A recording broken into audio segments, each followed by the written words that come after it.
what do you think recruiters or recruiting leaders should be doing today? Like, what data should they organize to, start planning for 2026? What should they bring to the table so that next year goes well? Yeah, so in our Q4 QBR, so we would run a QBR with the CEO and the executive team. We would prepare all of the recruitment metrics, and there are a few things we'd look at. So you look at 2026 goals. At that point, you're going through the planning process, so you generally don't have them in place. But you say, in order to continue growing at the pace we're growing, this is the recruiting capacity we need. So I think just like a baseline understanding of that. So it becomes less of a kind of ticket processing function and more of a partnership where you're not just getting the recs thrown over the wall and expected to handle them, but you're actually coming to the table with some recommendations.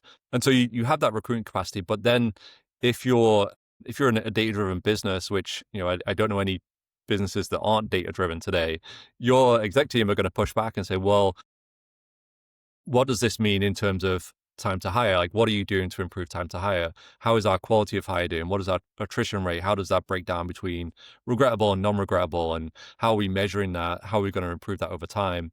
How are you driving down the cost of recruiting through software or outsourcing things that are not within the core competency of the recruiting team?